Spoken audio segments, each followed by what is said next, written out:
Welcome back, everybody. Welcome back to Phil's Recap and Review. Star Trek Discovery, the Season 1 finale. And wow, that episode happened. That ending of that episode was a lot of fun, especially the music. They really grabbed me by my nostalgic balls and squeezed as hard as they could.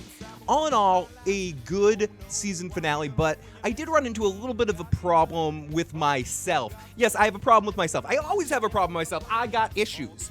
But I just mean something that I speculated might have happened for myself did happen because of how much of a high we reached with the Lorca storyline earlier in the season. I feel like that was the peak.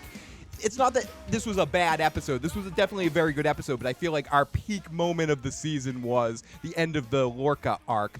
This was a very fun episode, a very funny episode. The tone was a little bit different in this. Obviously, it was moving things along to set up everything for season 2 and kind of a change of feel with the war being off and getting back to Discovery, exploring new worlds and all of that. But the big thing, obviously, that happens at the end of this episode is the Enterprise showing up, which opens up a whole bunch of awesome possibilities. Obviously, seeing Christopher Pike, and what's funny to me is when I was watching the scene at the end when they were all getting their medals and stuff, when they stopped on Earth, and they were all getting their medals at the end there. It was very awesome. I said to myself, or I even wrote in my notes, they're getting the Christopher Pike Medal of Honor. And then I'm like, oh shit, wait, Christopher Pike, the Medal of Honor doesn't quite exist yet. So we get the mention of Captain Pike later in the episode, which is this when we're introduced to Spock in this universe?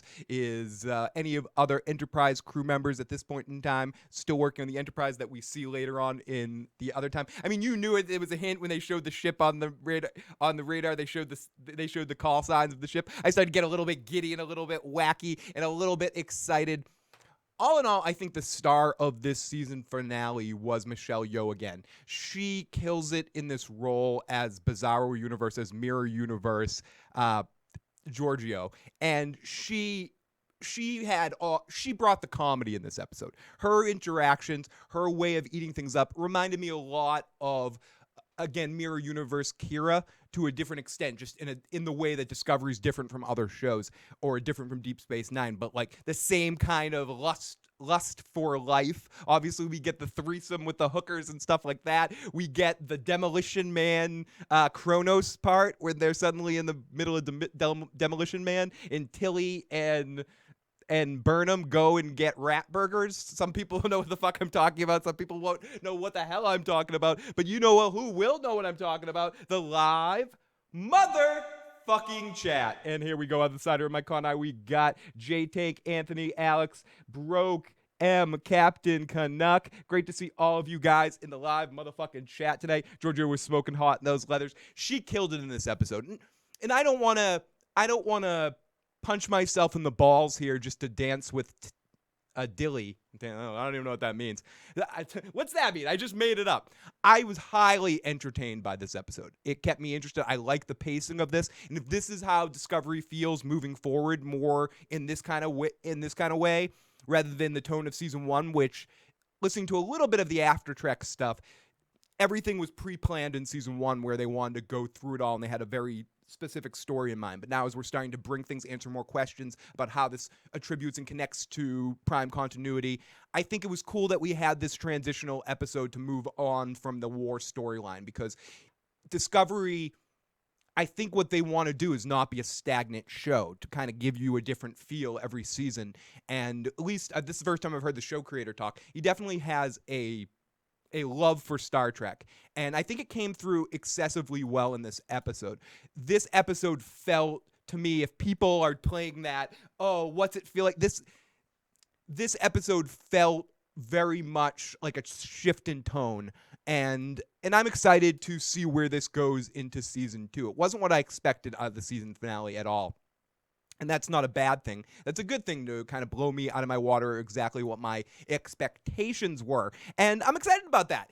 My problem with the episode and where I got into some issues was just the conclusion of the arc, the conclusion of the war arc, and how that all came together with, you stopped me to get the bomb. Wah, wah, wah. It was a little a little easy, a little quick, a little. Didn't feel like for me any much stakes were going on in that moment. I kind of.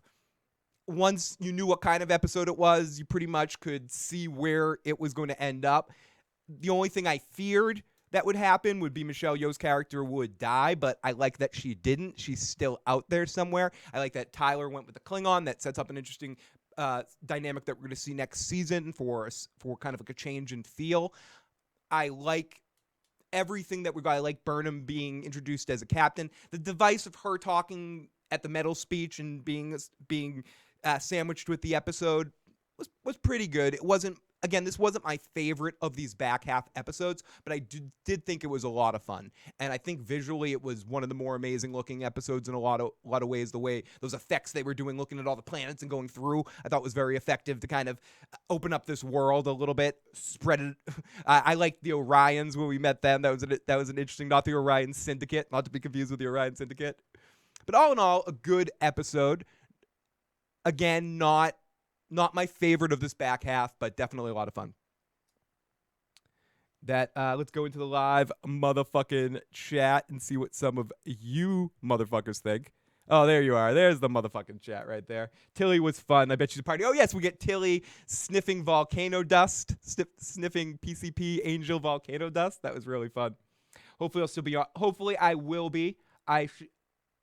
And I don't want to make it seem like I did not enjoy the finale. I definitely enjoyed it. It was just hard to. Part of me, in a warped way, wished that they ended the season with everything to do with the Lorca storyline, and then started season 2 with the ship being boarded on the way back from that whole ordeal. But that's me playing Monday morning quarterback. There's nothing wrong with what's been depicted on screen. And it's sort of just a choice that shows make. Either you really start to play for the next hand, you're playing the long game here and you're playing for that next hand, or you finish a season up, at that end point. I like that shows aren't predictably like the climax moment is the last episode. So I'm a whole bunch of conflict right now because, again, I did not like the episode. I just was at such a high because of that earlier climax that the end of the Klingon war arc seemed a little bit anticlimactic compared to some of the events that we face. I feel like we already won this war. There was nothing in doubt. We knew it was going to end somehow. It was an interesting way in which they did it by giving the bomb to L'Rell and having her use that as a passage to leadership in the Klingon Empire by showing the power and the balls that she has to blow up the planet if she doesn't get what she wants. And then within that, she organizes and gathers everybody together to try to create unity and go back to Takuma's plan. So, I mean, it was a good, solid circular arc for the Klingon storyline.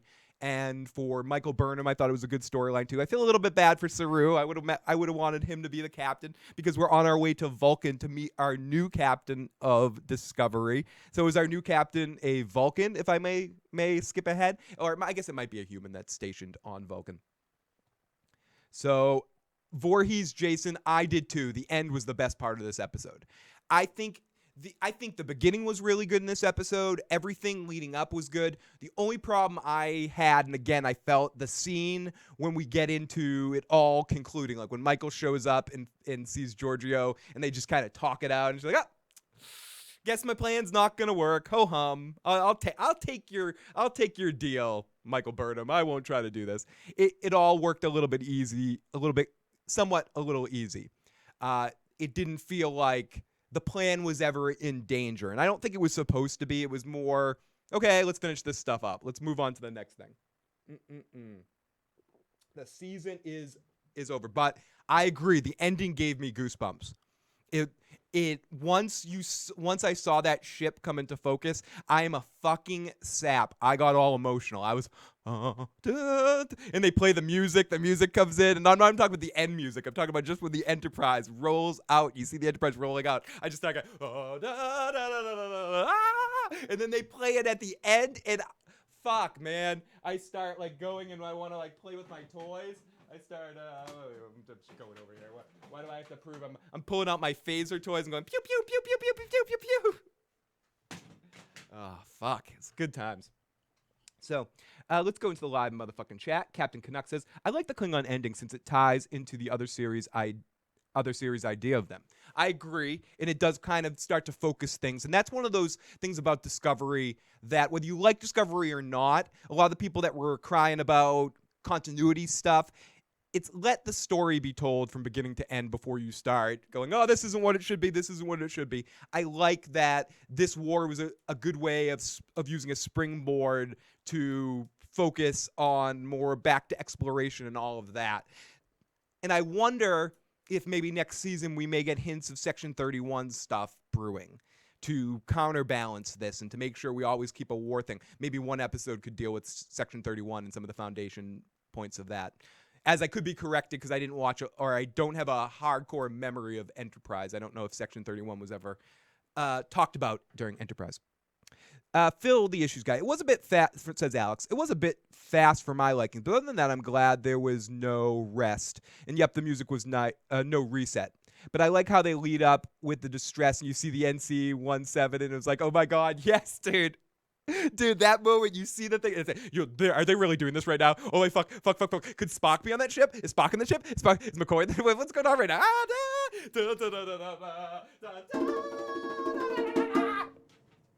It just makes you go crazy. It really did. It got me, and again, overused expression, but it got me in those feels big time. It knew how to. It has this whole universe to bank off of, and I got in.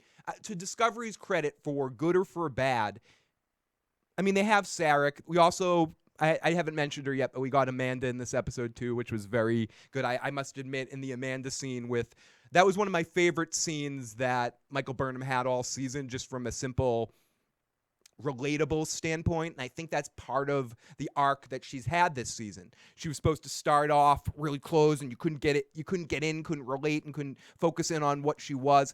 And is she Vulcan? Is she human? Is she a hybrid? What the fuck? Is she like Spock? No, she's not like Spock at all.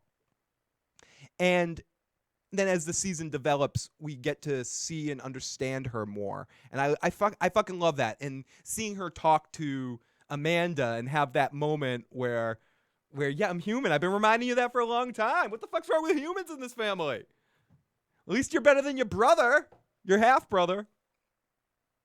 Malcolm Reed worked for Section 31 in Enterprise. Okay, so there was Enterprise on Section 31. There was Section 31 on Enterprise. I did like how they got rid of the spore drive. Me too. I like how they yada that away, just because it doesn't make sense long term. It could just fall into something that stays in Starfleet research and development forever. I wouldn't be surprised if later on in Discovery they find out that someone's thinking about using that technology for nefarious purposes, and Discovery has to step in an episode or a couple of episode arc to stop that particular group or person that's trying to do that, to destroy the research altogether, so it doesn't even exist in a later timeline. Section 69 is much better, Mike. Especially if you get the spacing right. Voorhees Jason says, I know this takes place 10 years before the Kirk missions. And I know Spock in real life, not in J.J. Abrams' world, is much older than, or I think he is in the J.J. verse as well. So Spock very easily could be a young officer on this series. This is a question. This is for the comment section later if you're watching this. Also, if anyone does want to call and talk about Discovery, we do have phone lines open and text lines, so you can definitely get your questions in, or in the comment section later. Will we see Star Trek cameos or original series cameos? I guess we will, because we'll see Pike. We'll definitely see Christopher Pike. So besides Pike, will we see anybody else? Will they give us a Spock? I know it won't be Kirk. We won't see Kirk, at least not for... It wouldn't make sense to see Kirk. But will we get a Spock cameo? Will we get... No, Bones wouldn't make sense either. So I guess it's Spock or bust here in this situation. And I tend to think that we will see him at some point in time. I'd be surprised if we don't. There was a little bit of a hint at it and again, I was listening to it in the background while I was setting up the After Trek show that they were doing, where it was a half a joke where we need to introduce Spock because we need to explain why Spock never talks about his half sister, or his adopted sister. So I do hope we eventually get some of that. And I know some people, oh, don't touch it, but no, it's an interesting time period in Spock's life that hasn't been explored too much.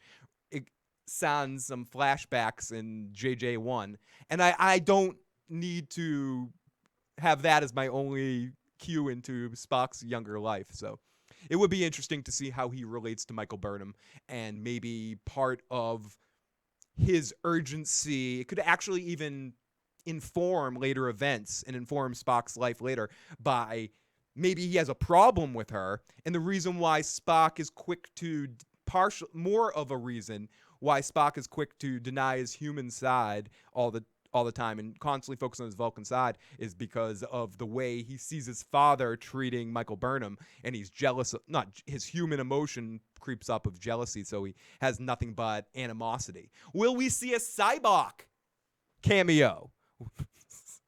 Will there be mention of Cybok? Does Cybok exist in this world? The beep beep beep Pike. No, this is pre beep beep beep. Excuse me. This is pre the beep beeps.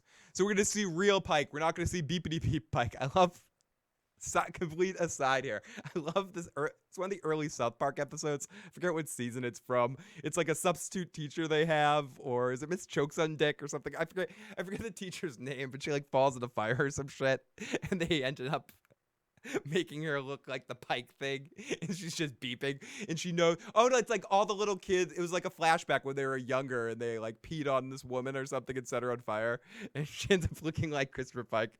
Sorry if I'm a little distracted today, but it was a very fun episode. Let's go into the live motherfucking chat. Mike says, wow, thought you were a Trek fan. We all know Spock's sister doesn't like him ever since she caught him with her panties on his head, running around calling himself a luchador. Come on, Phil. You call yourself a Trek expert? What the fuck? You think you put up a Deep Space Nine room divider, it makes you a fucking Trek expert? It doesn't fucking make you, you motherfucker. You don't even know about the panty raid on Vulcan episode of the original series. That it's the deleted episode that Michael Burnham appears in, and I know Mike's doing. I'm reading it right now, and it's a panty raid on Vulcan. It was Kirk's there too, of course, but I'm sorry, I gotta watch that episode in the future. Wonder who they would come in to bring to play young Spock. And I also, just because we're talking Spock being mentioned, I have to say that I wasn't sure how I felt about him at first, but even though this doesn't feel like it really is Sarek, it feels like a different characterization of Sarek. I like this characterization of Sarek. I like this actor playing him, and I like the feel. He's bringing to the Vulcans. I'm not quite as evolved as we get in the Deep Space Nine Next Generation era of Star Trek, where they're. And I'm just thinking about all the like what Sisko says about Vulcans, where he's like, Vulcans, those fucking arrogant sons of bitches, and he fucking hates Vulcans. I love that little touch on about Sisko, and I know it only gets dealt with in one episode, but I still like that. I still love that he hates the arrogance of Vulcans. It makes me laugh, but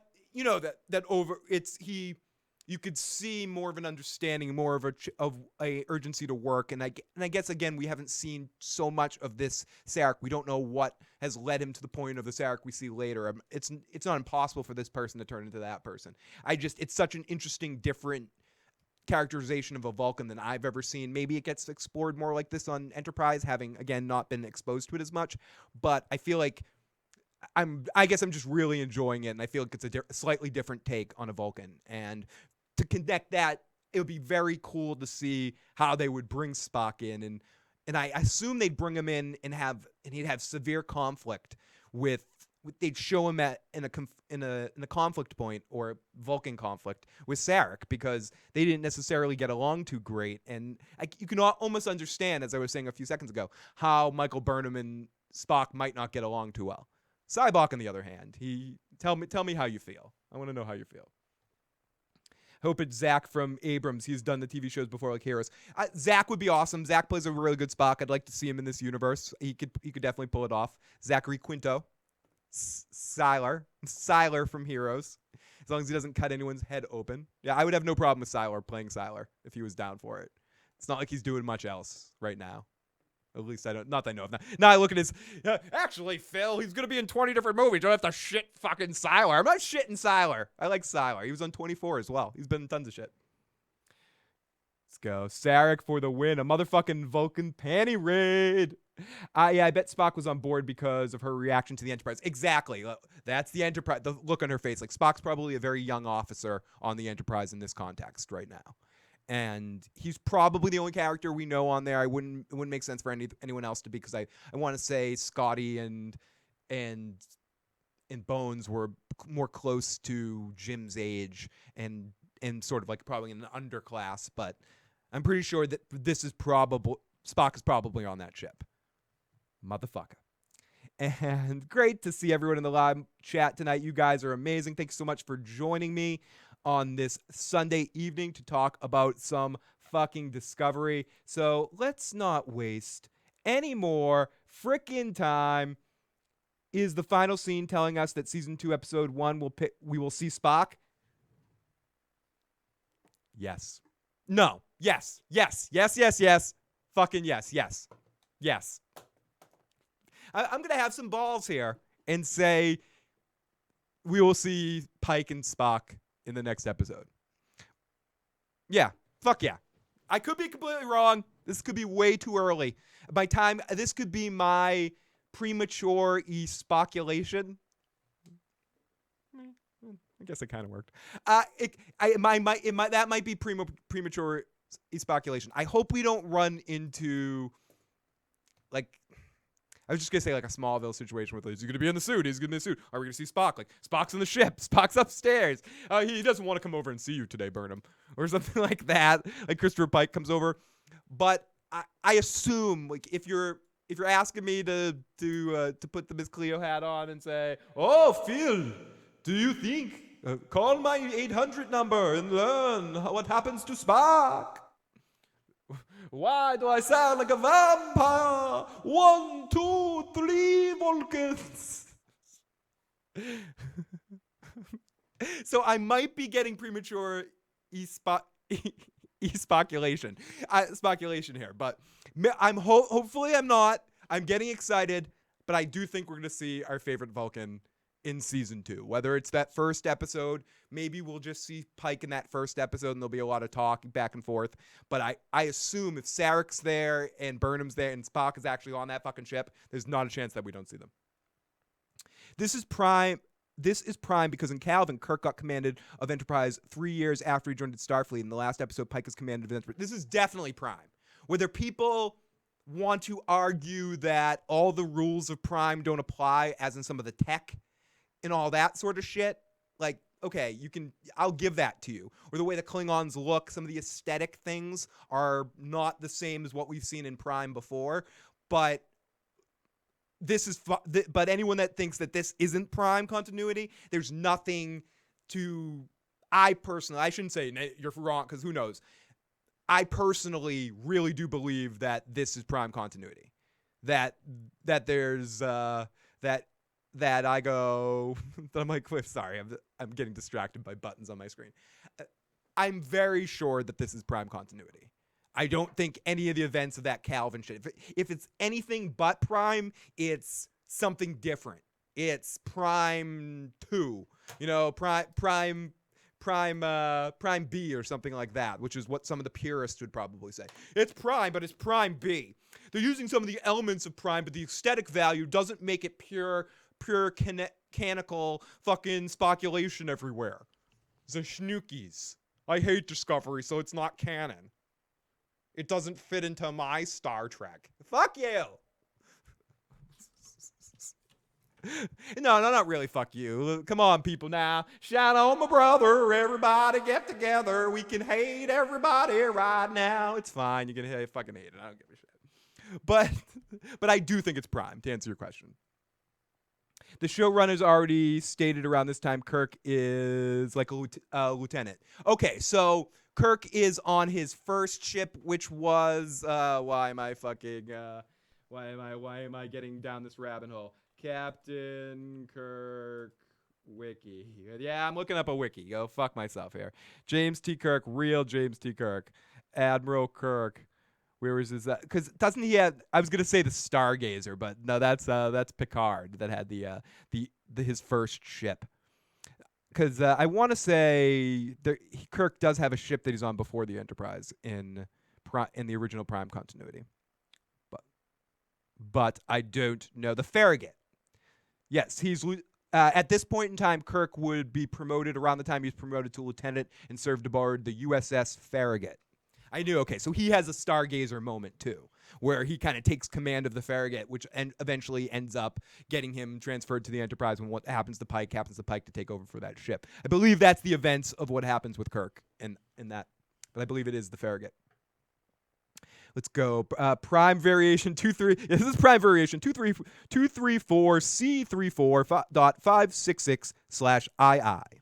There is only three timelines: Prime, Calvin, and Mirror. Better sets, CG, and equipment TV-wise does not make something outside of exactly. And trying to keep up with sci-fi, if you don't show holograms, if you don't do some of that touchscreen Iron Man shit, you're not sci-fi from now. That's why I don't mind, like, Star Trek Next Generation was sci-fi in the 90s. Star Trek Original Series was Star Trek in the 60s. I mean, was the future in the 60s. The Star Trek on the show should depict what is science fiction to the people watching it. It should never feel, and that's what's made Star Trek be able to travel through time and be successful in many different timelines. And I don't mean that I'm confusing things by saying timelines. Many different time frames through history, and which what makes it continuously successful. And it's that it can keep remaking itself while being the same thing. The JJ movies are the anomaly. Like, we can take those out of there. We can argue. I'll argue that they're shit till my head explodes, but some people might be, oh, they're really great. That's the only Star Trek I like. Fine. Whatever. Or that might be the ticket that got people into other Star Trek, so I should shut the fuck up, Phil. But it doesn't matter. That's not my point. My point is, this is basically what the chatter was saying, that this should reflect the sci-fi of the people watching. And I like that Discovery's up that game, and all of that doesn't take it outside of canon. Oh, people, they would never act like this. A captain would never allow this on a ship with the Prime Directive and yada yada. Of course not, because Lorca wasn't wasn't a captain. He was a Terran from the Mirror Universe and was using that to manipulate the Discovery crew to make them not act to Starfleet and to engage in warfare to lead into his ultimate plan. And with Burnham at the beginning, with betraying her captain in that moment, she talks about that, and that gets, whether you like it or not, the story of her, it makes a lot more sense why she did what she did with what we find out at the end of this episode and the lesson that she learned. It was a very long arc for Burnham through this season of discovering her motivations of why she did this. But in this episode, this was the last episode, I didn't talk too much about last episode because I didn't do a podcast on it, but last episode was a lead up. I feel like last episode felt even a little bit more intense. This episode was an explanation, almost a afterward of like the season with leading into the next season. A lot of description. The scene with Burnham and Tyler was really well done too, to get more inside of her, where she talks about her parents, talks about her understanding. We understand a little bit more why she did what she did with Georgiou, and the discovery of when she finds out what Starfleet is planning with the bomb to blow up Kronos, and figuring, having to relate her situation to that, about the mistakes she made and connect. I just thought it all maybe fit two together. Some parts of this episode, again, people could think was a little cheesy, a little sweetie. There was this was a very all happily ever after kind of episode, and that's what I mean. Star Trek-y, where like 60s Star Trek-y. It's like the end of this episode almost aligned to that feel at the end, where everything was almost very clean and happy, blah, blah, blah. And at the end, then the Enterprise comes in, and then that music, dun, dun, dun, dun, dun, dun, dun, dun, dun. They're like, okay, this is the world we're going to enter in now as we claw more towards that time frame, which is the thing I've always fucking wanted to see. I feel like, because of my biases as a television watcher, of my eyes can only go back so far for science fiction. So when I'm watching the original series, sometimes, no matter how much I love those characters, my favorite moments from those characters are sometimes in the movies, because it's just a little bit, the sets are a little bit more to my programming inside my mind. So when I'm watching that, I've always wanted to see this time period as we're approaching this done with more money and more production value behind it. So that's why I'm very excited. And I also have no problem with recreations in universes we've known before. Discovery didn't need to be a reboot. Or so many things don't need to be reboots or rediscoveries. Even the JJ movies could have set place in the Kirk timeline with a different ship and interact with Kirk or something like that, like have a cameo. It's a lot easier to cast people as other people in cameo roles than it is to have a whole movie based around a character that was played by someone else originally. You have to buy it a lot more for a whole role rather than a cameo. Rather than you have a cameo and you go, oh, this cameo Spock was really good in this one episode of Spock, but I don't want to see him for 15 episodes. I don't want to see him for 3 movies. You know, Zachary Quinto was really good as Spock, but I saw him too much because then I don't want to see him in a fist fight with Khan, screaming rah, and acting all Siler-like.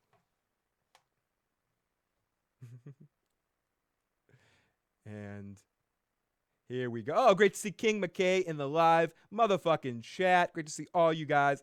Totally love all of you guys. Episode 15 isn't out on my Netflix. Get the fucking episode to King McKay, motherfuckers, now. But great to see King McKay. Thank you for popping on in here, buddy. I'm reading the novels now for Expanse. It's pretty cool. Expanse is a show that's been suggested to me a lot. Definitely something I want to check out. Voorhees Jason says, I think we'll see more of Pike and the Enterprise more in next season. We'll finally get to see the Pike missions. And that's what I think, too. And this is what I'm getting across.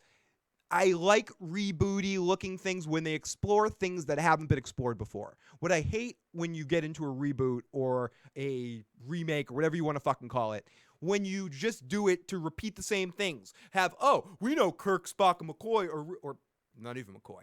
We know Kirk and Spock are really popular characters. Let's make action movies with them as the stars. That's what people want.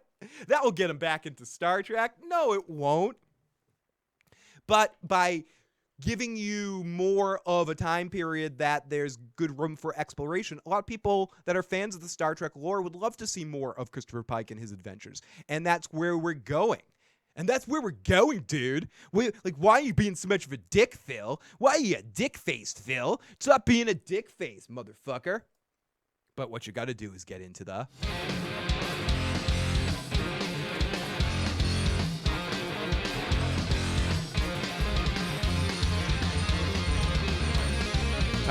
Time for the recap.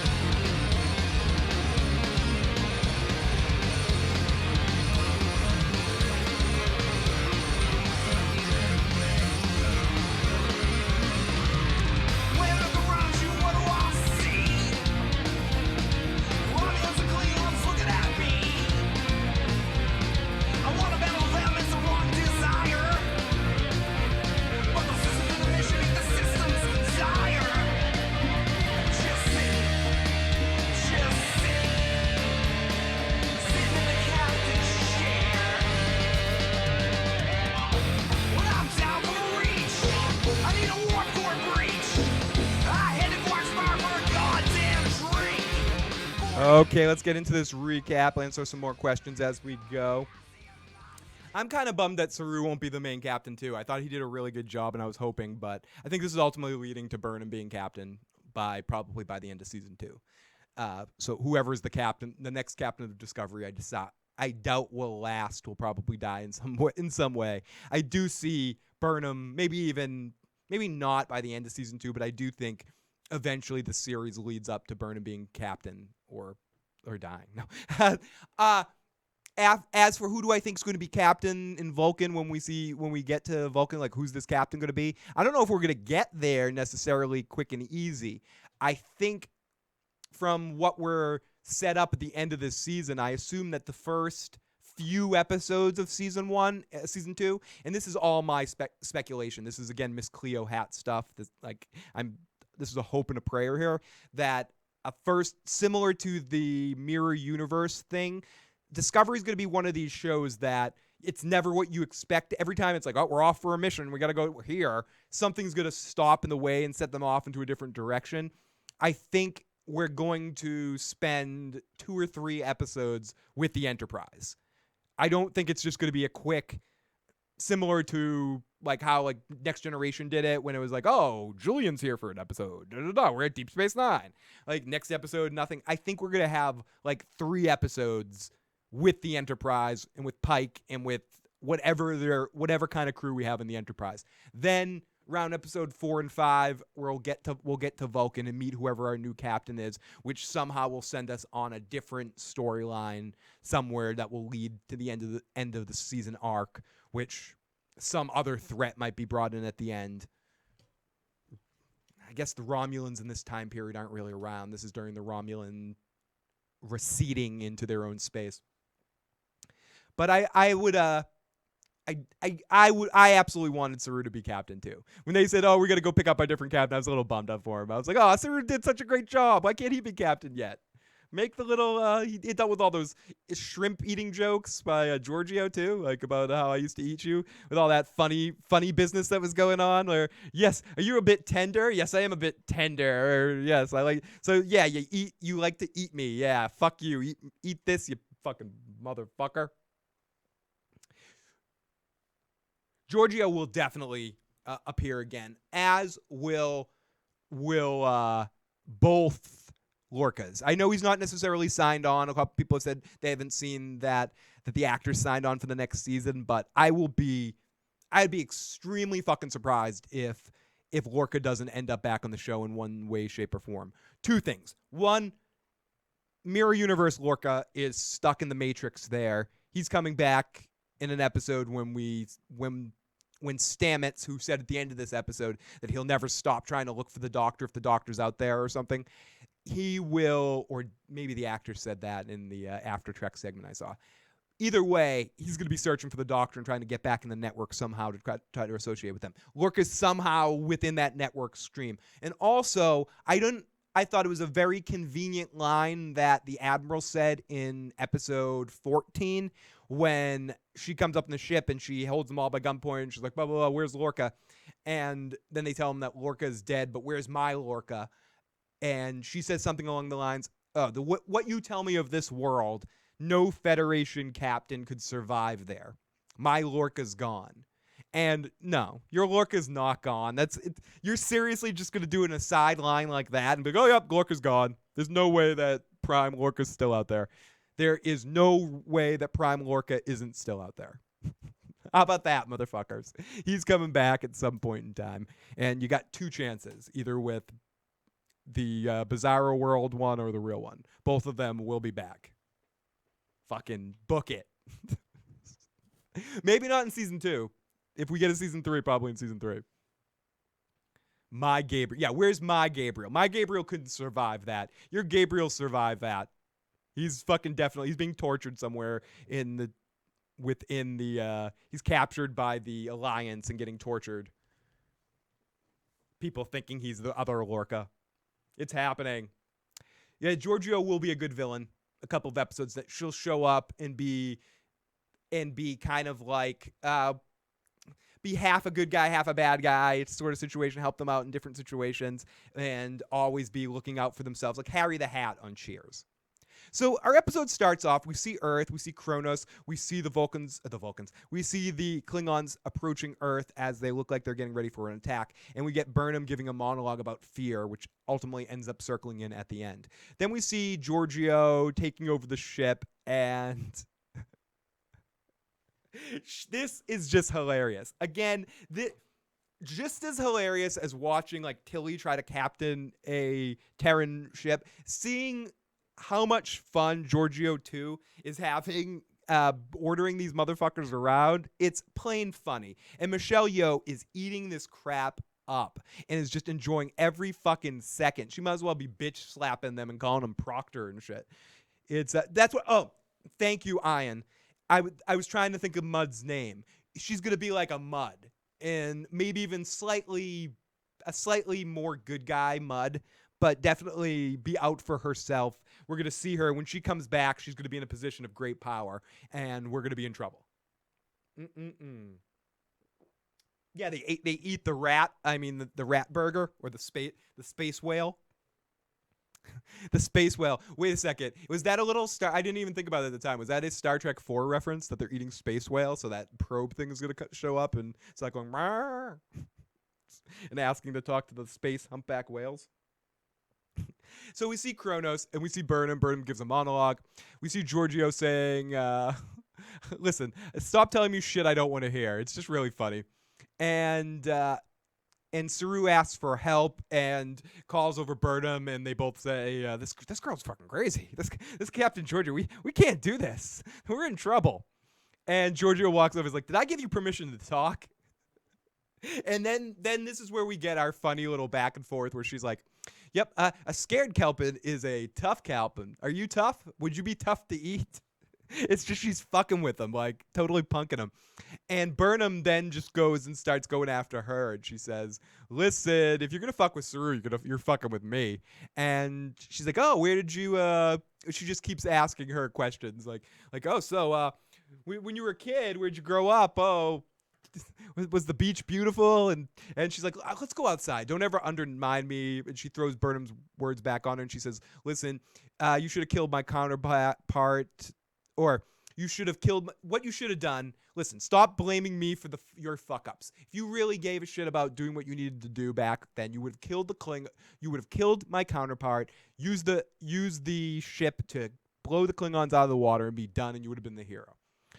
And Burnham grabs her by the arm and says, tell me what the plan is. And Georgiou says, don't do that again. And she says, listen, the Klingons are about to fuck up the Earth. Your one last chance is me. And Burnham, are you with me or are you fucking against me? And Burnham says, I'm with you, Captain. The tension is palatable. And the tension at the beginning part of this episode was huge. Again, I don't want to make it seem, because I feel like I've been a little hard on the episode. I think the beginning tension was really great. I just think the payoff of the tension wasn't amazing. But then the conclusion part of this episode, this was almost, it depends what you like in a cookie. I was going to say it's like a sandwich cookie with the both sides of the sandwich cookie. And I'm not a big fan of the cream filling, so I eat both the cookies. And sometimes, no, I like all of it. What am I fucking kidding? But in this metaphor, what I want to talk, it's like a hamburger and I hate that meat and I'm just eating those 2 bread rolls. But whatever. It was, the shitty part was sandwiched in between instead of, it was like 2 very tasty pieces of high-class bread with a shitty patty in the middle. They saved one. They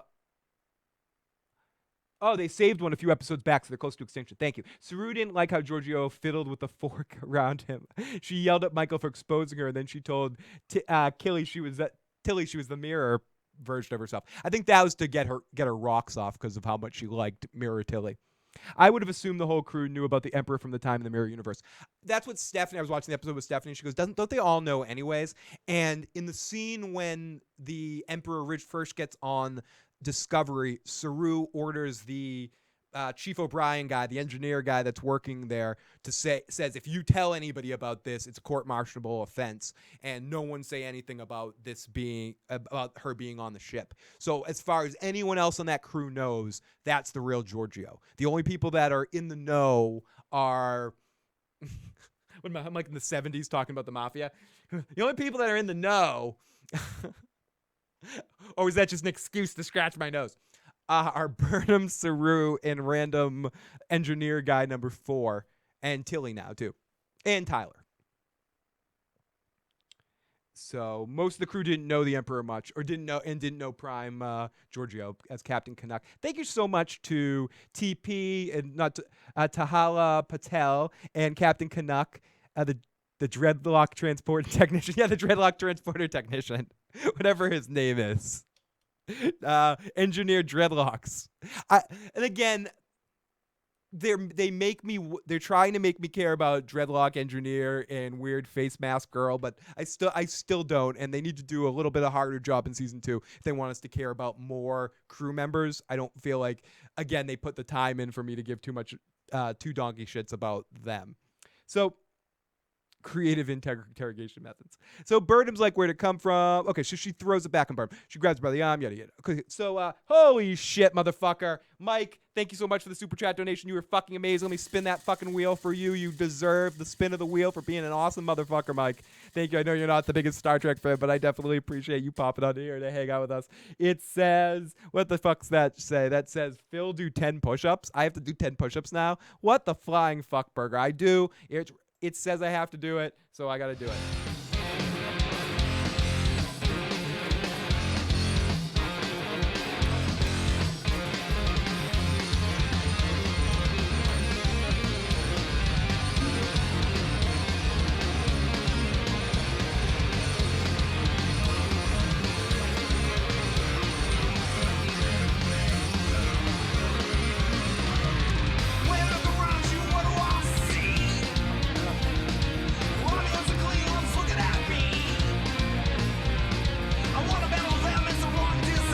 Oh yeah, it did. It totally took. O'Brien didn't necessarily become a thing till later, but I mean the main command crew it did. I mean, I think O'Brien became a thing when they started introducing Keiko and had him and Keiko's side storylines. I agree, but they did. Excuse me. They didn't just let us get to know Riker, Picard, and Data on the ship. They had like a whole crew that they got to know. We've seen our crew members so far, but I feel like they haven't really had a scene alone with Mask Face there and stuff. So, but I agree. I'm maybe just wanting it a little faster than the show wants to do it. The show wanted this to be a very personal story in season 1, and season 2 will open up when we get into more discovery of the discovery aspects of Discovery, and we will meet more and care more about some more of our cast members. So, I mean, you're most likely 100% right. Woo. Keiko from Free Willy. Yeah, Keiko from the OC, actually. The principal for the OC. Okay. So here we go. Back in for some ship porn as we're in the brig with the Klingons, and Michael and Georgiou and the Klingon talk some shit, and she needs to tell, she's asked the Klingon, L'Oreal, where the best place to land on Cronus is. I'm not going to tell you anything. And then this, again, was one of my favorite parts of the entire episode. Georgiou beams herself into the cell with the Klingon and then kicks the ever-living shit out of her. I mean, she goes full crazy. She curb stomps her. I think she goes, listen, bite this curb, and then she steps on the back of her fucking head. She destroys this Klingon, fucks her up. I love this moment. It was just fucking comical. And you two talk too much, and then she just curb stomps a Klingon. Michael says, "Stop. We have another way." Big Daddy said, "I like Georgiou's lust for Kitty Tilly. I like the Next Generation of their movies. The rest I'm not a big fan of. Well, Deep Space Nine was good too," says Mike. Captain Canuck says yes. In the original series, Scotty did most of the transporting besides one common background actor. Tahala says, yeah, Emperor knows how to have a good time. Keiko from Free Willy. Big Daddy says, my God, that's awful. And so we come back in for some, but yeah, Georgiou fucking wrecked her. Great fucking moment. I enjoyed it a lot. And Voorhees says, I do not like the fact that we do not have a solid captain yet. I would hate to be the captain in this timeline as life expectancy is very short.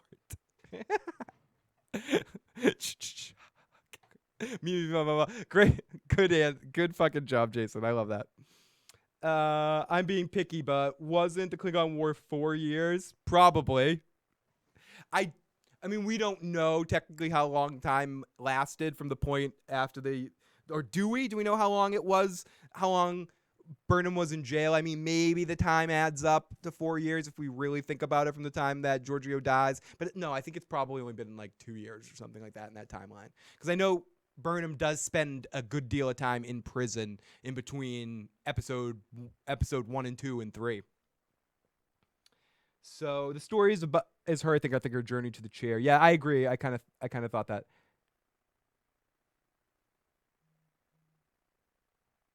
And Big Daddy canceled his sub to CBS. Can't take it anymore. Done. They jumped months with the bug drive, and then they jumped 9 more months to the end of and it's been 9 months since they came back from the mirror universe as well. Michael is that person. I'm being so I mean, who knows the exact amount of time that it's been, but it could very well have been enough time. Could very well have been enough time. Could have been enough time. 6 months in between jail and Discovery. Okay, so 6 months in between jail and Discovery. So no, not quite 4 years. But I guess technically the war is over, but it's not really over.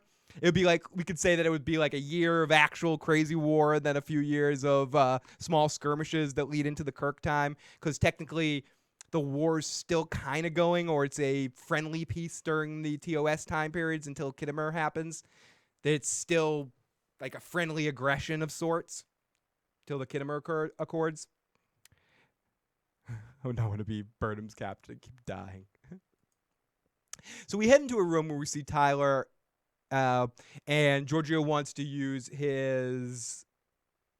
Big Daddy says, I've never seen a more anticlimactic ending to a season. What a snorefest. Very fair. I talked about that earlier, that I feel like the peak of this season, the point that was that climax moment of the season, was everything to do with Lorca. And I think these last 2 episodes have been more setting the scene for next season. But I have to admit, as I mentioned earlier, the middle and the conclusion to the Klingon arc, I feel, was a little quickly done and didn't quite hit in the way that I think I wanted it to hit. But I don't know if that's partly on me because of how much I personally enjoyed the Lorca storyline and the Mirror Universe storyline and was really invested in that. So when that concluded, I kind of shot my wad for the season. So it was hard to get through my television refractory period again. Wait, I gotta write TV refractory period down. Wait. TV refract. Yeah, and again, that's like what Voorhees is saying. The climax essentially was supposed to be at the end of the season, seeing the Enterprise and realizing where we are in the story and what's to come in the next season. And like, I'm not gonna be like, oh, Big Daddy, you're not feeling it, fuck that. No, I mean, you're feeling it, you're not feeling it. It's fucking more than I'll gonna love to hear your reasons why and what you thought about this whole season in general. If it's like, have you liked any of this season and this was just sort of like not a cool way to end the season for you, or have you just been keep wanting to like the show and it's never quite what you want to be? I'm definitely curious because it's always interesting to hear other people's perspectives that are watching things in different ways.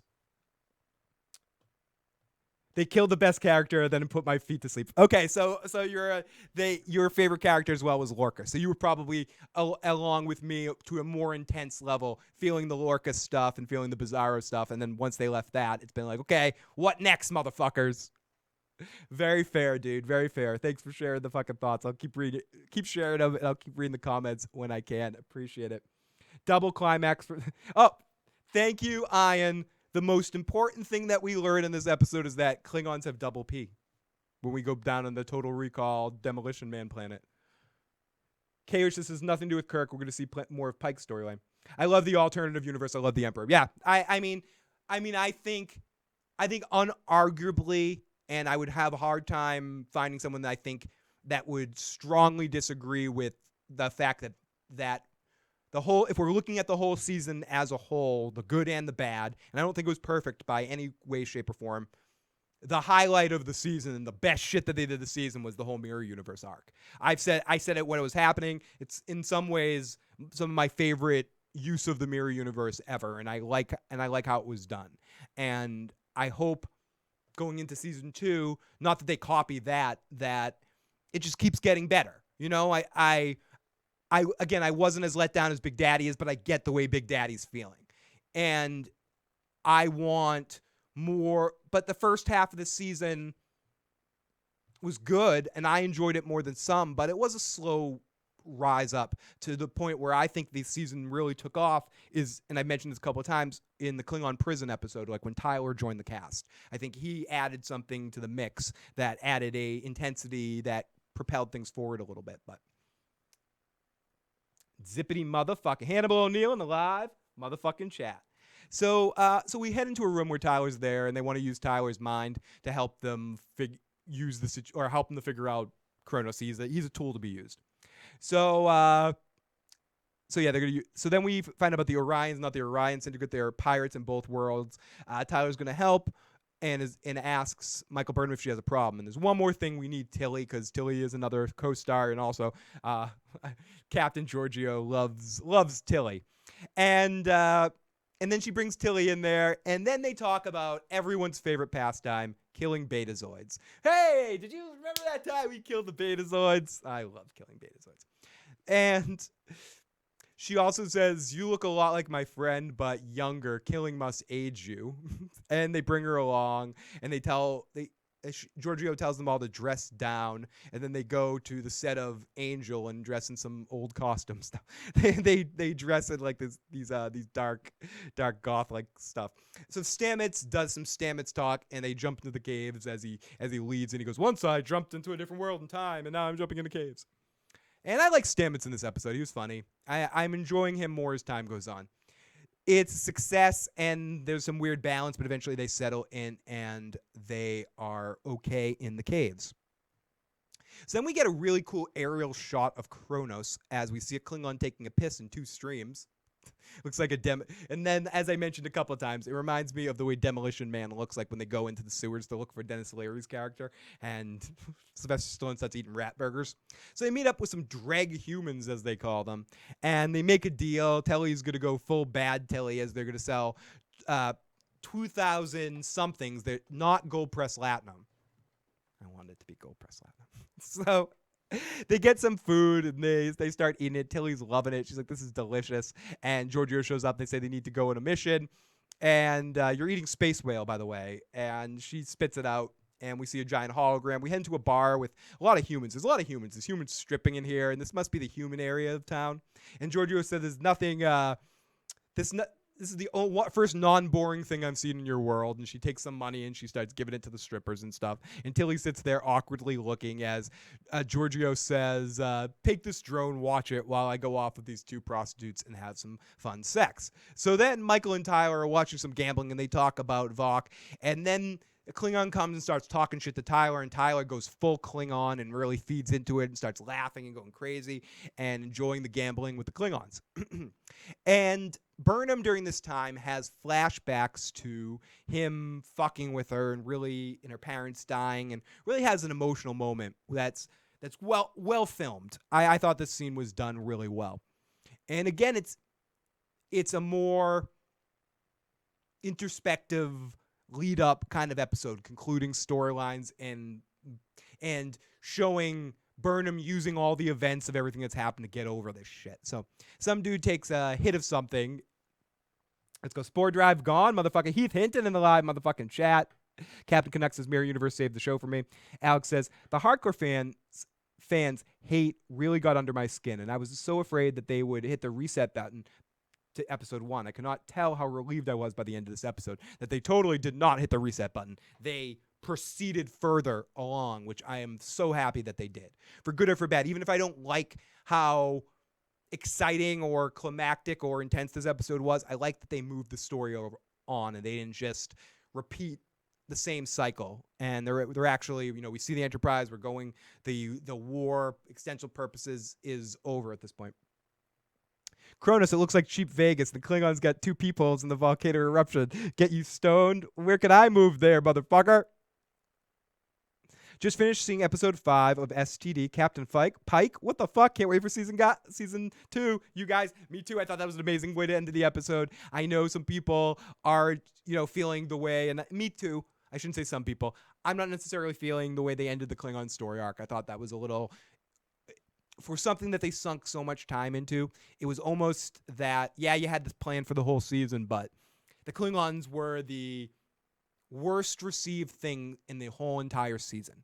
Okay, I mean, is that safe to say that as much as people have had problems with the series at all, some people just have problems with the series and don't like it or whatever.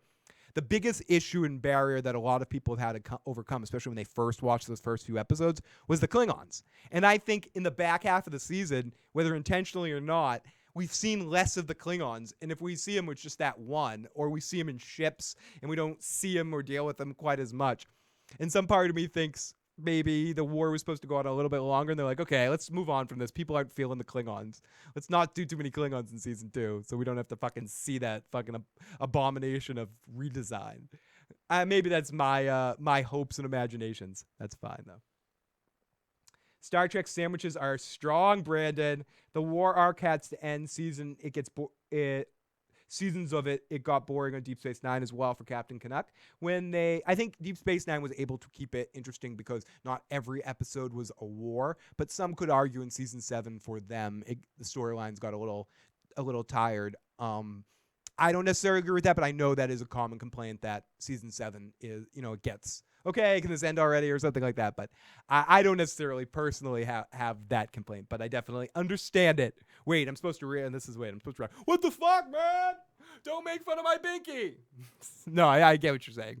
I know a lot of Deep Space Nine fans that aren't a big fan of season 7 and some of the way that everything goes. But anyways, they might have won the Klingon thing up quick, but it doesn't mean it's over. They will be united, but they'll still want to fucking kill us. I'm throwing a fucking every time tonight. Yes, it will. So very, very true point. Very true point, Brandon. The Bloody Talker is in a live motherfucking chat. Great to see the Bloody Talker. Long time no see, buddy. Awesome to see the fucking love the Bloody Talker. Lots of love. We should start calling Klingons the 2p holes. These Klingons are the 2 PP hole Klingons. So the 2 PP holes. So then we go over to Tilly, who we see the Orion taking a hit of something, some volcanic ash stuff. And he asks her if she'll join him. And she says, no, I'm okay. I have a narrow esophagus. And he sprinkles and says, no, you must get stoned now. And she takes some and she passes out. So then we see Michael Burnham at the tattoo place, and Tyler finds her and says, listen, I didn't find anything. He says, speaking Klingon is, with Klingons around him, like a little dog on water skis. She said, where'd you hear dog on water skis? Is that a Klingon expression? He goes, no, I just made it up. And she says, did I ever tell you about my parents? And he says, no, I heard things, but I didn't hear about it. They were at an outpost, and she begged them to stay for 3 days to see a star explode and going supernova. The Klingons attacked, and Dad barricaded the door, hide her. She couldn't see, but she could hear everything. And they killed her dad quick. They killed her mom slower. And then they sat down at their family dinner, and they had they ate the family dinner and were laughing. Holy fucking evil Klingon motherfuckers. You dirty Klingon bastards. You killed my son. And she says, now, hearing that Klingon laughter, it just cued it, and I sort of had a freak out. And Tyler says, how can you not hate them and me? And she says, it would be that simple if that was the case, but I see all these people living their way of life, and I don't want to fuck with them. You know, they're doing their thing, and it's not their fault. It was those specific Klingons, or my fault. In her way, she probably blames herself for telling her parents to stay. Tyler says, I see both sides of it, but I stand with you. He says there's no killing his compassion and his love for her. Tyler sends some tips in. So then the hooker comes out, or he hears something in the background. He goes over to try to find some tip about, he says, those people are these certain kind of Klingons that are going to know where the shrines are that we're looking for. These are the shrines you're looking for. So then the hooker says, the hooker says, we learned so many things from you, Georgiou. She says, yep, you did. You should pay me. Yeah, we should pay you. No, we'll take your money. But then she attacks him and says, where the fuck's the shrine? And then Tilly awakes with the Orion starting to rob her. And she's like, dude, what are you doing? He goes, don't blame me. I'm an Orion. This is what we do. Be thankful it wasn't worse. Tilly sees that her drone is still there. She opens the drone up, but it's not a drone. It's actually a bomb. A what? A bomb. And the volcanoes are not dead. It's actually an active volcano. It's a hydro bomb, and Geo's there and knocks her out and takes the bomb. The other three talk about what would happen if the bomb actually destroys. It would blow up Kronos. Michael Burnham calls Saru and says they better beam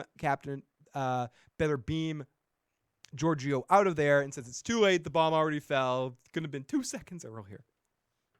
And then they talk to the Admiral. They say, Admiral, is this what you want to do? Is this the way you want to win the war? And she says, listen, we're at war. We don't want to die, Michael Burnham. And Michael Burnham kind of says, listen, we got to be better.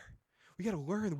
We can't lose our principles to win. There's got to be a better way. It's kind of a stupid, cheesy moment. This was the stupid, cheesy moment in the episode. It got wicked. Dude, it got wicked fucking cheesy, dude, here. Now, we don't have the luxury of principle, Michael, but I did this wrong thing. But now I know I needed to do right to learn about what was wrong before I learn what was right. I don't know if the lines written exactly. It was a cheesy, happy-go, lucky kind of moment. And so Burnham gets warped over to gets beamed over to where Georgiou is. And she's like, oh, you convinced them to end the war. You convinced them not to blow things up. Ho-hum, yeah. And here's your pardon. You got a pardon. You can do anything you want. They're just going to...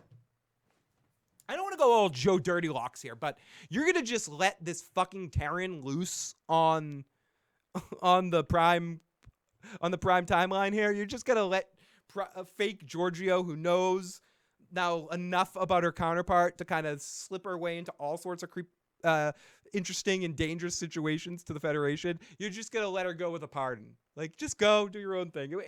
It just went it was just a little too easy. Space hookers. Wait, do I need to watch this?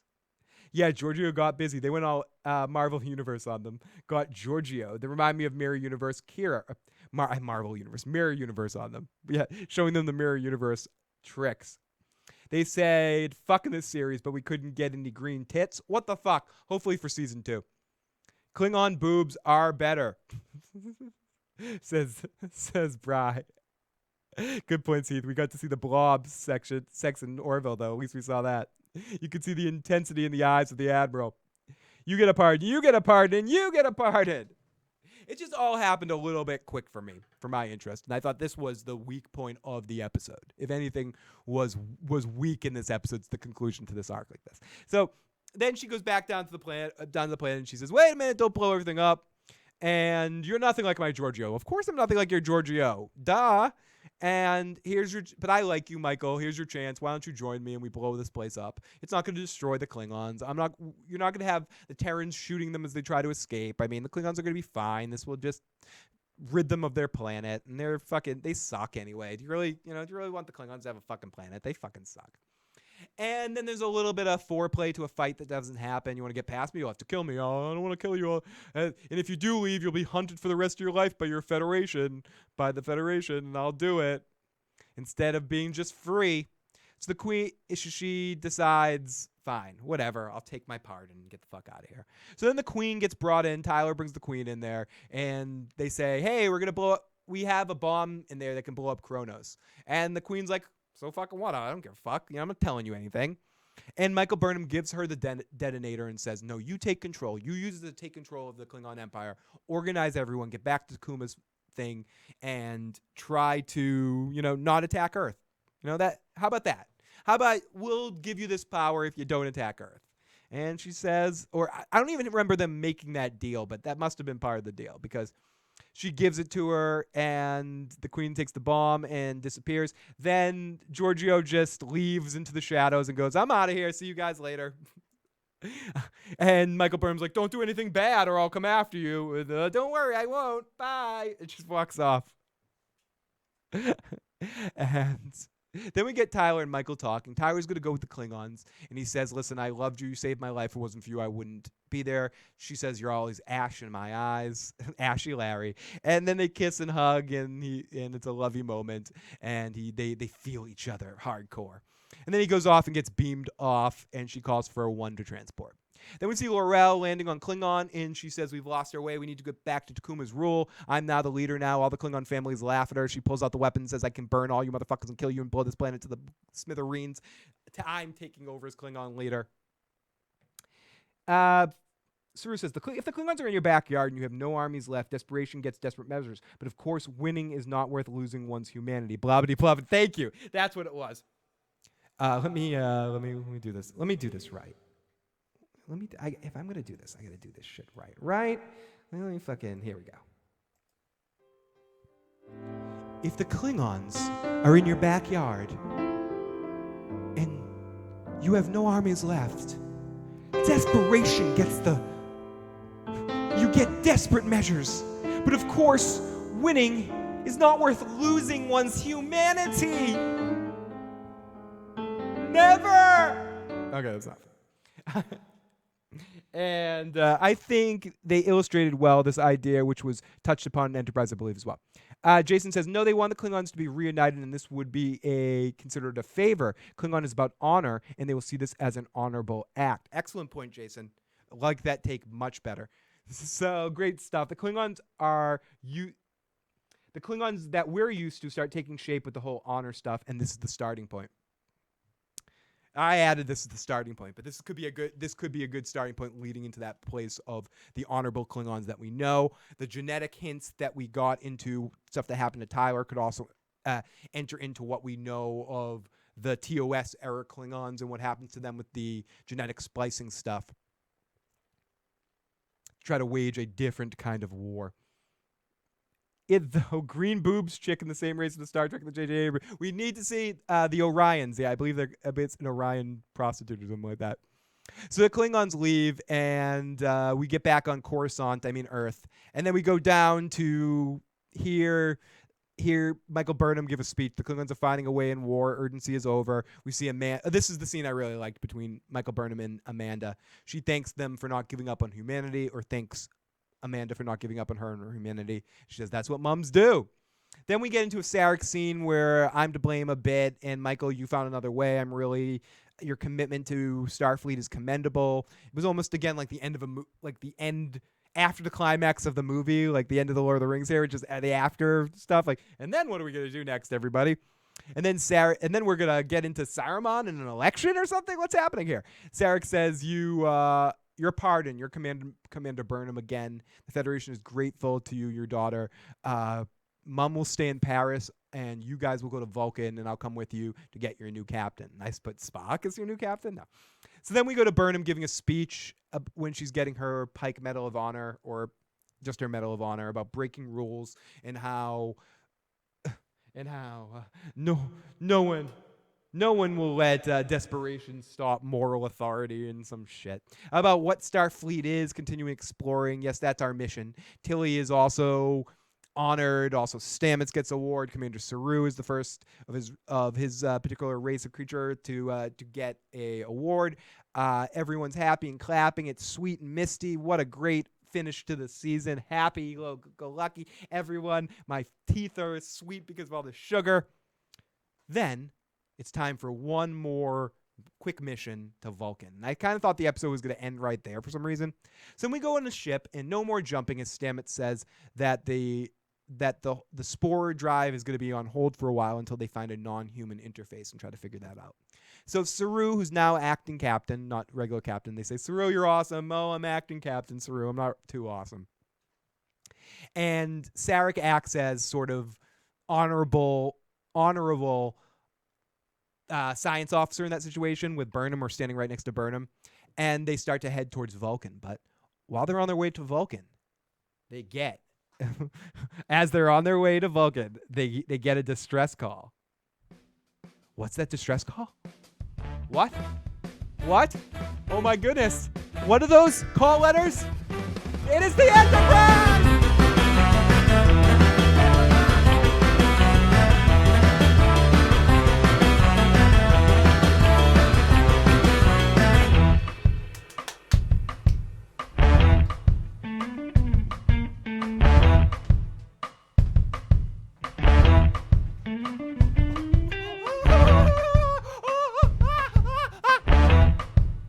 That was my reaction watching it. All through every myriad of emotion.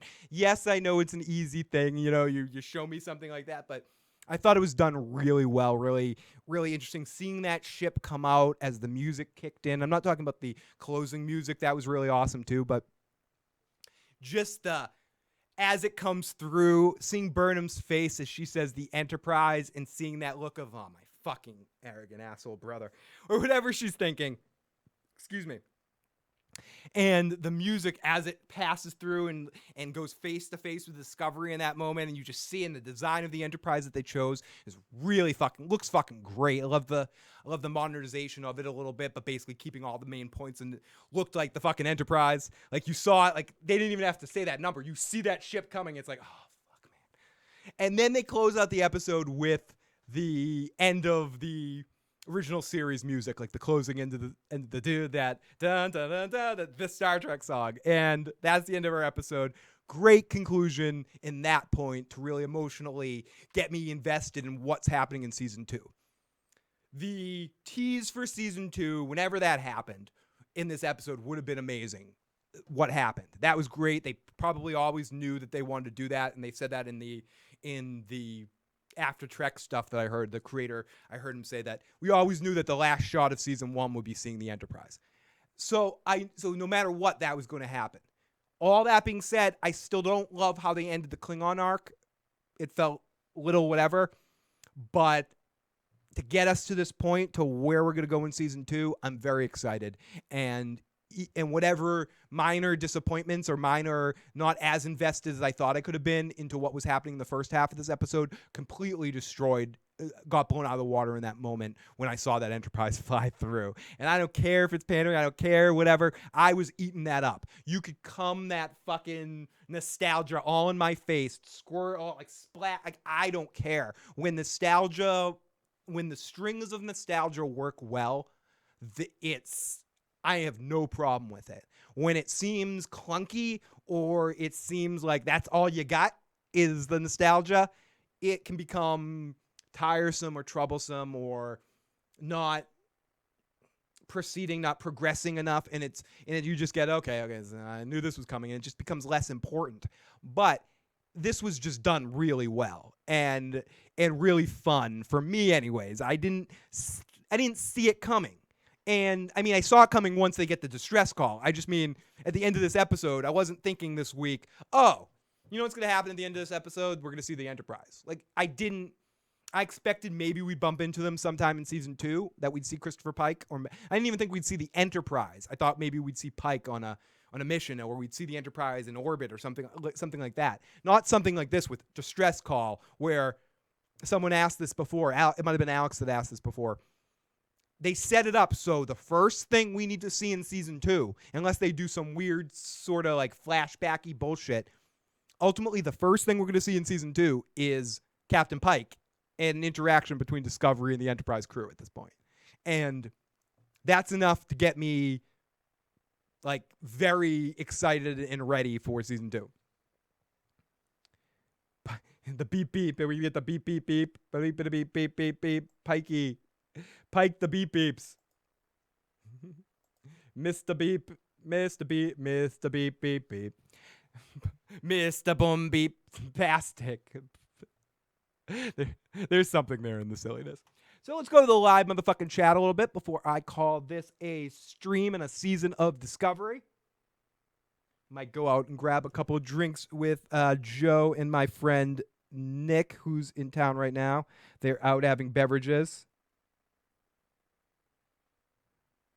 Right now, motherfuckers. Fuck you. Started early, just finishing.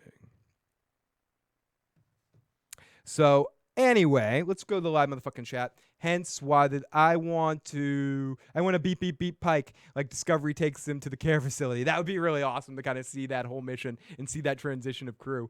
Like they go because Pike is all fucked up right now and they need to get him to the hospital. That would be awesome.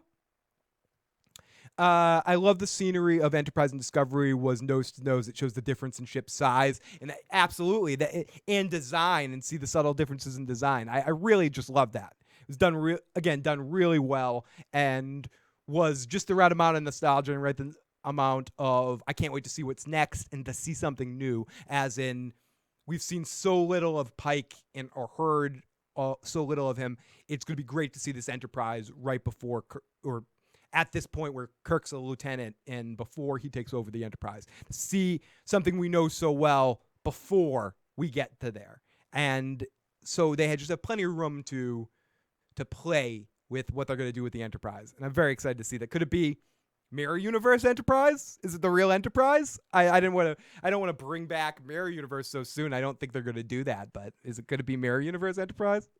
No. No. Stop it. I love to see Enterprise is a heavy cruiser. The whole trip to Kronos was wasted with a major fuck up. I love you, Jimmy.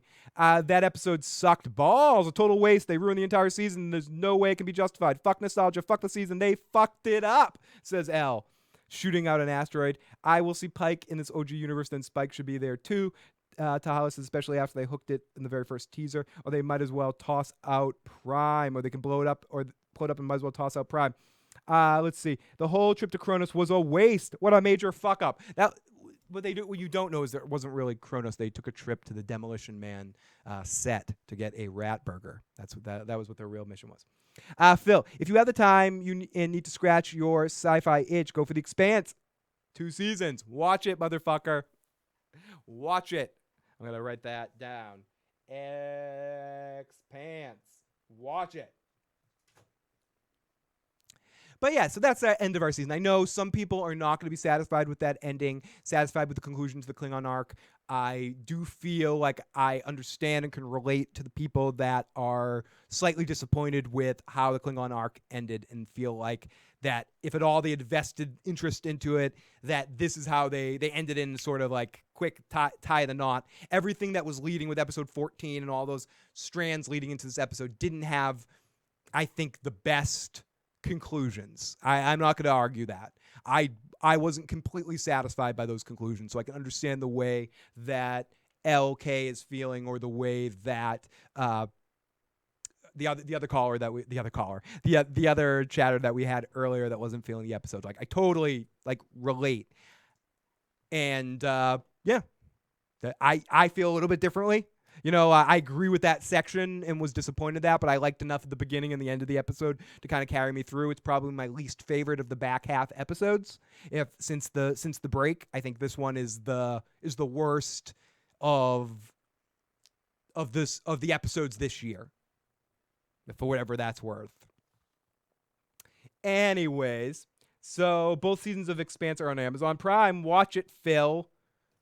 Just shut the fuck up, stop asking questions, and do it. Do it all night long. So everybody, thank you so much for joining me. Thank you for joining me all season of Star Trek Discovery. I will be back for some more Star Trek stuff now that Discovery is over with. My Star Trek wet beak has been wet, and I don't want to stop talking about Trek. So I am going to continue with some Deep Space Nine discussions, maybe some Next Generation discussions, original series movies, blah, blah, blah. Everything, talking about some previews and getting into the hype and excitement for Discovery Season 2 and Orville Season 2. Can't wait for both these awesome shows and Trek shows to come back and fulfill all my Star Trek needs again, as they did this year. Because whether either show, just talking about both here as a whole, whether both show gave me exactly what I wanted in every avenue and every time I was satisfied, no. Both shows had their strengths and had their weaknesses for me.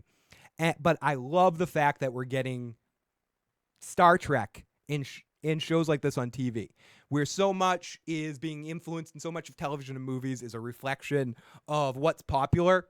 It takes a couple... Sci-fi was so popular in the 90s, early 2000s. It took a while and took a big, long break of getting good or at least attempts at deep sci-fi and giving it a chance to succeed rather than just one season here of a show that never took off or something I just didn't quite feel.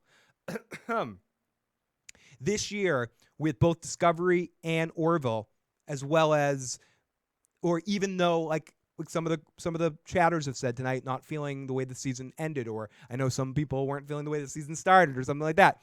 Like, even if you're not feeling this, at least be happy that we're getting this shit now. That we're not in this fucking dead zone. But maybe some people are like, I'd rather nothing than this shit. Well, I'm sorry you feel that way. I don't. Even when I'm not super happy with what concludes on Discovery, I'm not upset at it. It's never made me go, fuck this show. This is stupid. This episode made me go, that was a little, what's the word? It's a little easy. It was a little easy. And I've definitely been hard on it. And, I'm fucking hard in it. But in general, I very much felt this season, if I'm giving this season a butthole score, I would say an overall score of, okay, I'm going to cut this in half. The beginning part of this season, I would give like a 6 side buttholes. The Lorca mirror universe stuff, I'm going to give 8.5 side buttholes.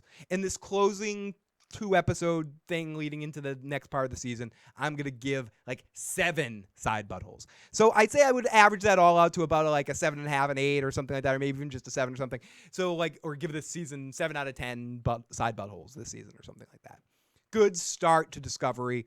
A lot of fun. Some really good high points. The high points were almost 9s or 10s for me. Like the high points when Discovery was on its game this season, I felt it. I drank the Kool-Aid. I liked it. It fucking owned me for television. It was the thing I look forward to watch every week. And I would say the same thing about Orville. Like when Orville had me, I was like, I fucking can't wait to get to this show. Some parts of this show were, again, an uneven show. It wasn't quite perfect. I didn't like the way the Klingons sound or look, and I never quite got on board with that. I haven't quite got I've somewhat got TV Stockholm Syndrome with it a little bit to the point where I'm accepting of it now, but it's still not my favorite thing. And when I see it again after a long break, I'm going, I still fucking hate those Klingons. Some of the conclusions to all the arcs and all the things that they started out didn't quite hit home for me. The Bunrham and Georgiou thing, I think purposely got left vague because they want to conclude that later on when they bring her back. The Lorca thing, I think, handled perfectly. And I'll say it one more time. The Klingon arc storyline was not handled quick. It seemed to me it was quickly rushed there at the end for a quick yada, yada, yada. This is how we can end it. Because they backed themselves into an interesting corner of where there was no other success. And they were in a no-win situation where they had to go in a different direction. And ultimately, they ran into something. They used Georgiou's idea to inspire a different thought and a different take on it.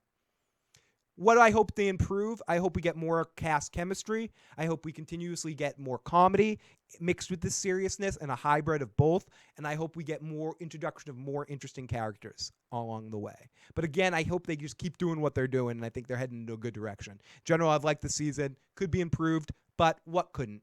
Besides like Game of Thrones season 1 or something like that. But besides most things, what can't be improved a little bit from a season of television for a first season? Like there's definitely a lot of things that could be improved.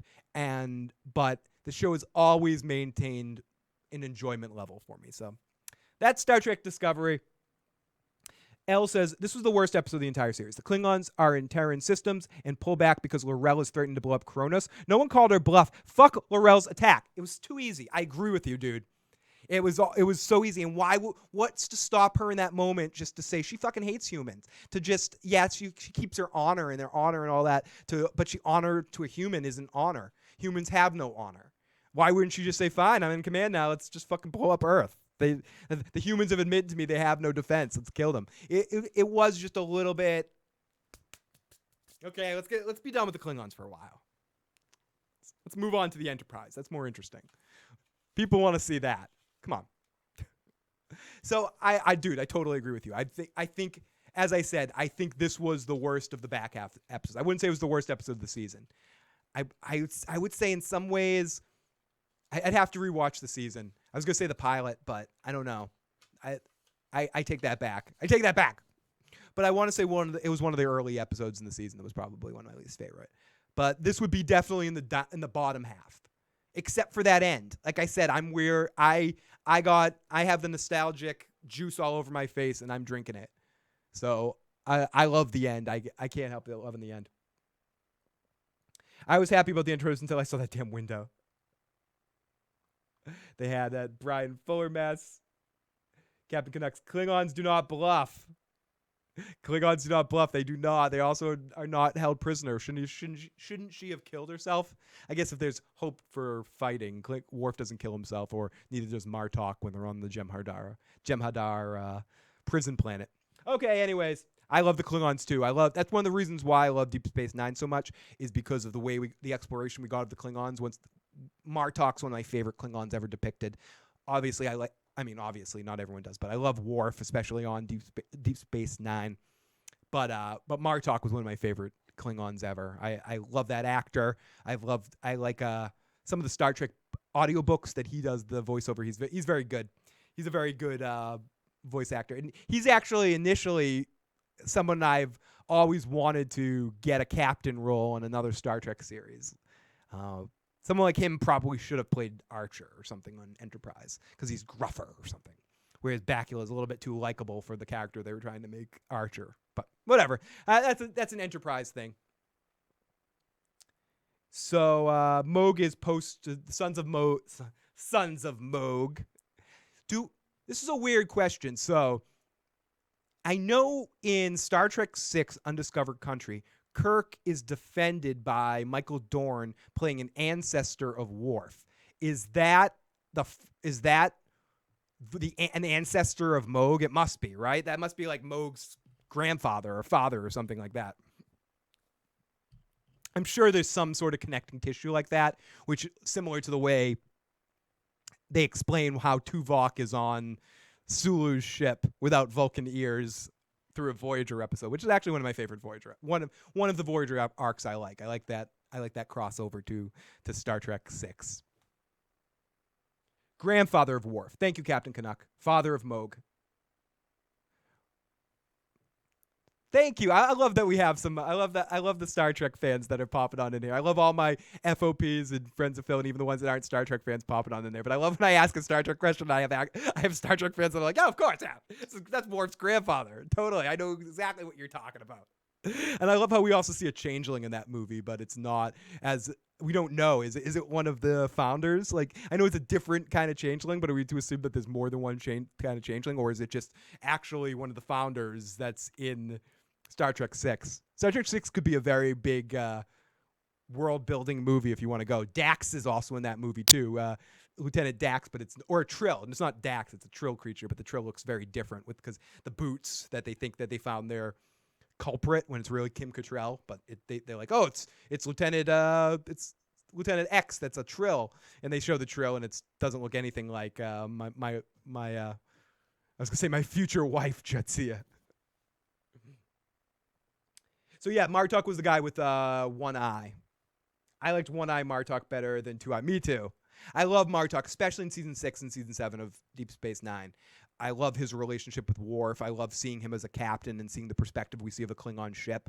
I love that they did that on Next Generation with the Riker episode where we get Riker and Worf's brother switching ships and stuff with the Federation. What do they call it? The Federation something program or whatever. But I like how, because they enjoyed what they did in those episodes, showing you Klingon ships, when they bring Worf over to Deep Space Nine, you bring Martok into it, and they have some times where you see like Alexander. The actor that played Alexander is dead, but actually not. I think it's the kid, not the teenager one. But we get to see more of the Klingon ship. I think that's part of the reason why the Discovery Klingons bother me more than some, because of my love for Deep Space Nine and the Klingon stuff that we learn in there. And it's not so much the culture or where the Klingons are at with the actions that they do in the series. It's more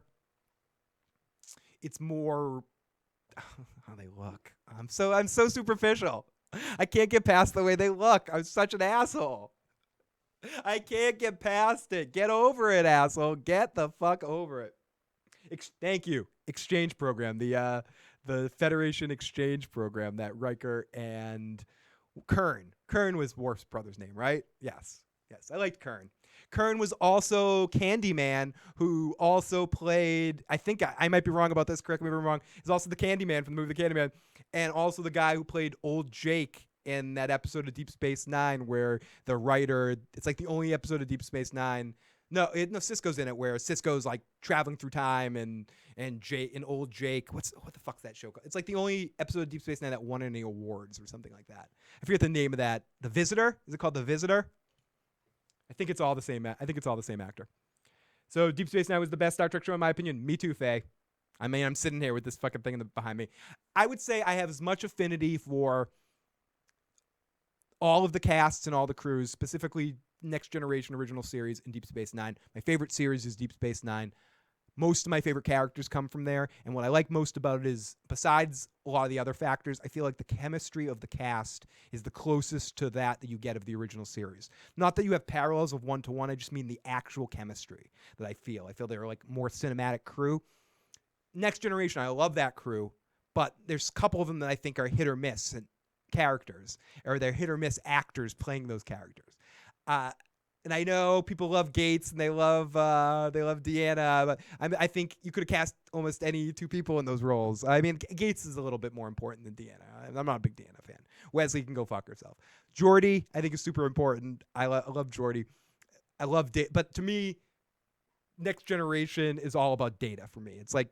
He's my favorite character in Picard, and Worf to a certain extent. But I think Worf's much better explored on Deep Space Nine. And on The Next Generation, he's far more of a comedic, butt of a joke kind of character. Thank you for the sub, Faye. Really do appreciate that, dude. But this isn't anything against Next Generation. I think it works really well. I just feel like for like great actors and compelling characters, you're limited. I don't feel like Deanna and Troy and Wesley and even Worf on that show are completely 100% compelling three-dimensional characters in the way that Picard is, in the way that Data is. I feel like they get a little bit, and thank you so much, Sath. I feel like they're expanded on and explored a little bit more focus-wise, partly because I think of the actors' talents. I think Brent Spiner and Patrick Stewart are a step above acting talent-wise to everyone else in that particular cast.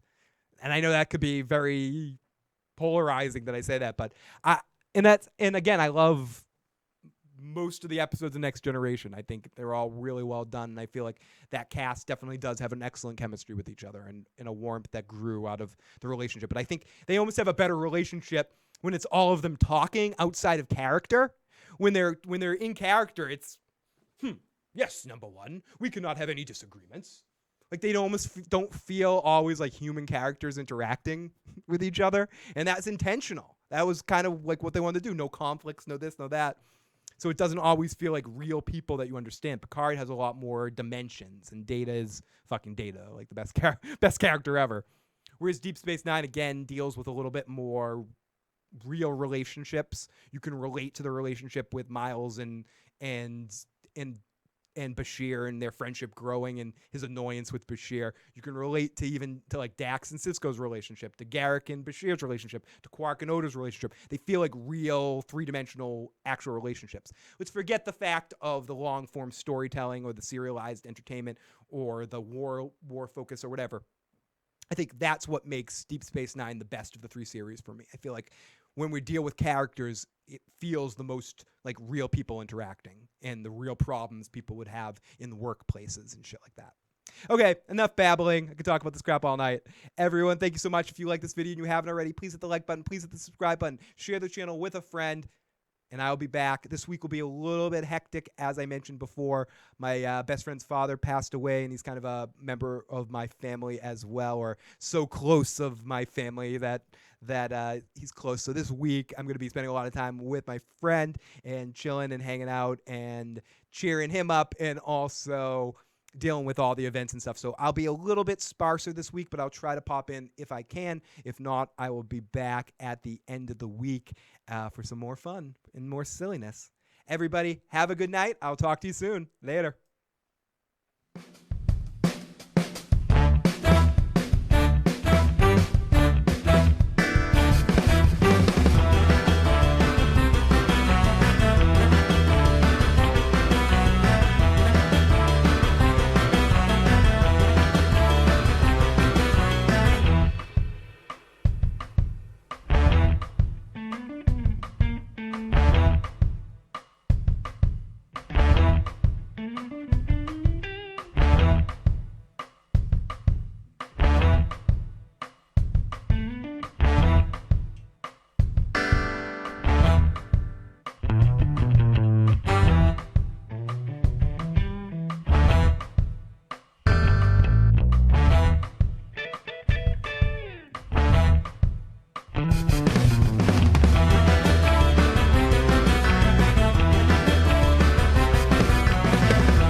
I got a good buzz on. It's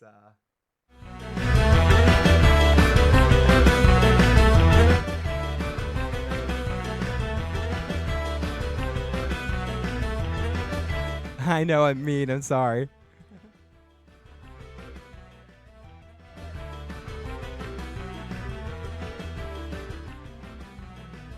I just want to touch on one thing someone said. The Ferengi are the most human. I love that episode of Deep Space Nine. I think it's in the Siege of 3559 or something like that, whatever it's called. No, I'm combining two things. It's a season 7 episode, I believe, where Sisko is fucking. I think it's the episode where Nog loses his leg, and Sisko is just giving Quark so much shit, and Quark just throws that back at him. He goes, "You fucking hate me because I remind you of fucking what all you humans gave up. You fucking dumbass motherfucker." I love that scene when Quark calls Sisko out on his bullshit. And again, one of those things that I love about Deep Space Nine. I love that it will explore that. It will no other Star Trek show could give you an episode like In the Pale Moonlight. They just couldn't do it. They couldn't give you, they wouldn't want to make the captain seem like that. I mean, Next Generation did that to a certain extent, but not till the movies when you did it in First Contact with Picard going a little bit cuckoo kanuku. But even that is more understanding because of the Borg situation, or when he wanted to kill all the Borgs for 5 minutes in the I, Borg episode before Geordi's my friend, Hugh. But and then the Admiral's like, you're an idiot. And then we wonder why they didn't invite him to the battle in First Contact. But anyways, I feel like what makes, I'll say it simply, Deep Space Nine has the most teeth of all the Star Trek series. The original series does have teeth, but they have more teeth in the movies than they do than they do necessarily on the series. But even the series, for the time period that they were making shows, for the time period, it does have teeth. I mean, it's hard to put myself in the first time I watched Star Trek, but McCoy and Spock's arguing never relented. They went back and forth at each other viciously, and that could show a certain realistic interaction between how one would deal with a know-it-all Vulcan. How, like, a real person, how I would deal with a know-it-all Vulcan, I'd be like Bones and just like, shut the fuck up, you fucking green-blooded Vulcan bastard. Like, just fucking with him. Like, I'm friendly enough with you to fuck with you. So much love to the original series too. Okay, that's it. Wait, you're supposed to play music, Miles Edward O'Brien. Oh, sorry, Phil.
Taking my time on the action scene, escaping my laughter. Look at my dreams, look to the sky, try to find the pain. I sit on my douche, smoking the day, looking for my brain, escaping my mind, escaping this laughing on my time. Keep on waiting for that single day. I keep laughing and laughing and I'm not my brain. I gotta leave go, I gotta get safe.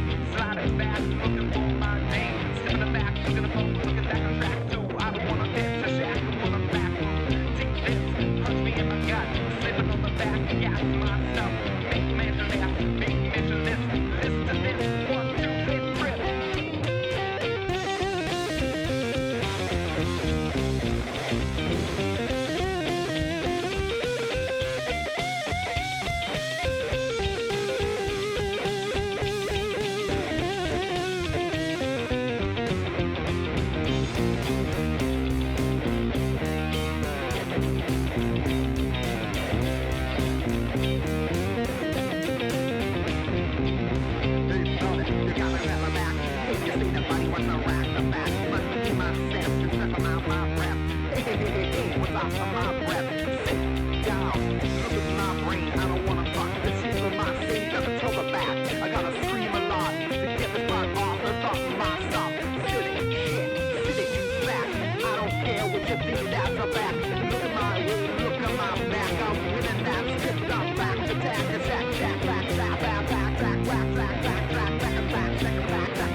Back,